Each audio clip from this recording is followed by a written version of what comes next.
Boğaz ağrısı özellikle kış aylarında solunum yolu enfeksiyonlarının artmasıyla daha sık rastlanan sağlık sorunlarından biridir. Çoğunlukla bakteri ve virüslerin neden olduğu enfeksiyon semptomlarından biridir ve boğazın arka kısmında acı ve yanma hissi şeklinde hissedilir.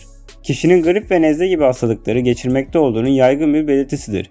Farenjit, tonsilit, özofagus iltihabı, akciğer enfeksiyonları, larenjit, kurup hastalığı, reflü, tümör varlığı ve yabancı cisim yutulması gibi pek çok farklı hastalığa ve duruma bağlı olarak gelişebilen boğaz ağrısına ateş, halsizlik, hapşırık, öksürük ve yutkunma sırasında ağrı gibi belirtiler de eşlik edebilir.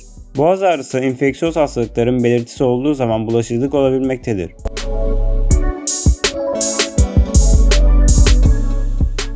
Sık tekrarlayan ya da uzun sürede iyileşme sağlanamayan boğaz ağrısında uzman hekime başvurulması gerekmektedir.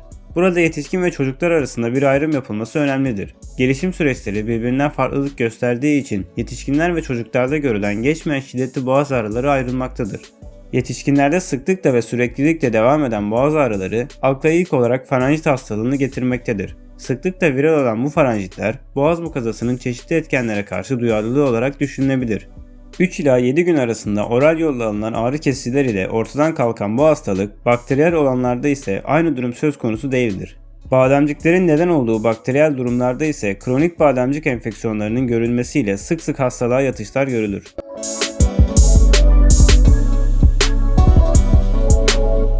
Çocuklarda faranjit görülme oranı yetişkinlere oranla daha azdır. Çocukluk döneminde genellikle bademcik dokusunun bakteriyel enfeksiyonlarında daha sık rastlanılmaktadır. Bu dönemde en sık akut bademcik enfeksiyonları ortaya çıkmaktadır. Tüm bu durumların dışında çeşitli viral enfeksiyonların neden olduğu, geçmeyen ve sık tekrarlayan şiddetli boğaz ağrıları semptom olarak ortaya çıkmaktadır. Bu gibi durumlarda uzman hekim desteği ile tedavi sağlanmalıdır.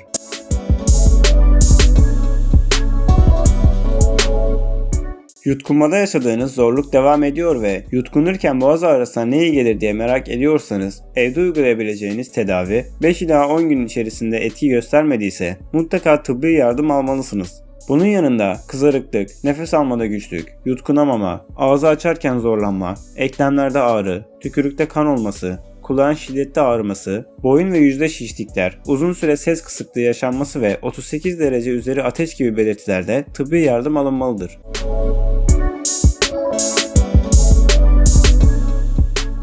Boğaz ağrısının belirtileri, boğaz ağrısına neden olan duruma göre değişebilir.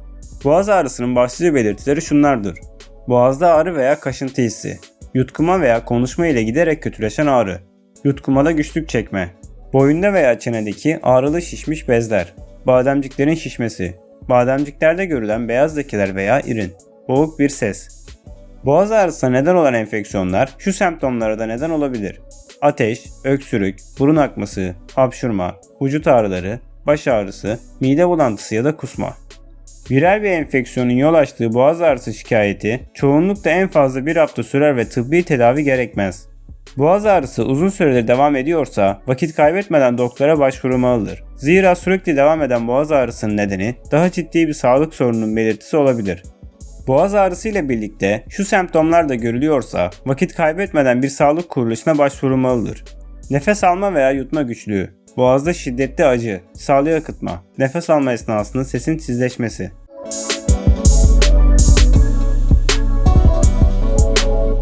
Viral bir enfeksiyonun neden olduğu boğaz ağrısı genellikle 5 ila 7 gün sürer ve tıbbi tedavi gerektirmez. Nitekim hafif soğuk algınlığı ve grip vakalarının yol açtığı boğaz ağrısı bol miktarda sıvı tüketimi ve dinlenme ile düzelir. Doktorunuz boğaz ağrısını hafifletmek için ağrı kesici ilaçlar reçete edebilir. Boğaz ağrısına bakteriyel bir enfeksiyonun neden olduğu durumlarda doktorunuz antibiyotik reçete edecektir. İlaç kullanımı sırasında semptomlarda düzelme olsa bile antibiyotik tedavisinin tamamlanması gerekir. Zira ilacı doktorun belirttiği şekilde kullanmamak enfeksiyonun kötüleşmesine veya vücudun diğer bölgelerine yayılmasına neden olabilmektedir. Boğaz ağrısı viral veya bakteriyel enfeksiyon dışında bir durumun semptomuysa teşhise bağlı olarak diğer uygun tedavi yöntemleri uygulanacaktır. Örneğin doktorunuz boğaz ağrınızın sebebinin asit reflü olduğundan şüpheleniyorsa bir asit reflü ilacı reçete edecektir.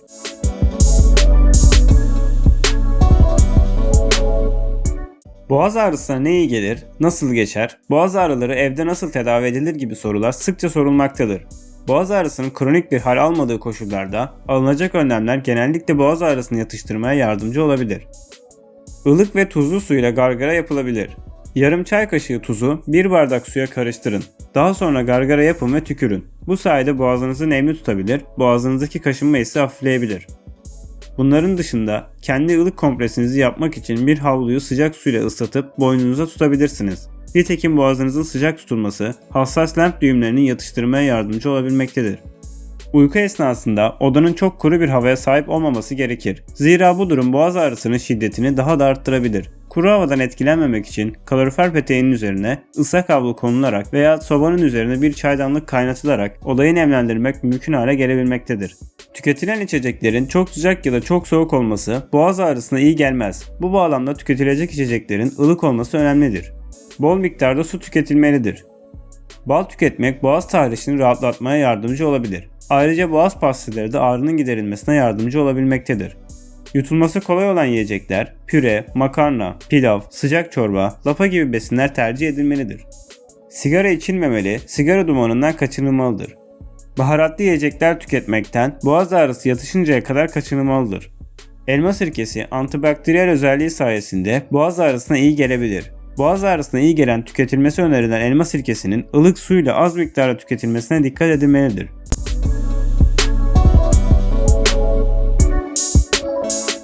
Kimyasal tahriş edicilere maruz kalma. Fosil yakıtların yanması veya yaygın ev kimyasallarından kaynaklanan havadaki parçacıklar boğazda tahrişe neden olabilmektedir. Kronik veya sık sinüs enfeksiyonları. Burnunuzdan akan su boğazınızı tahriş edebilir veya enfeksiyon yayabilir. Bağışıklık sisteminin zayıf olması.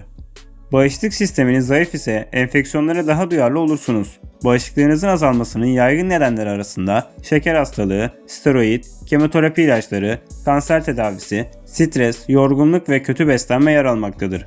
Bu hastalarda özellikle boğazda mantar enfeksiyonuna bağlı ağrılar sıklıkla görülür.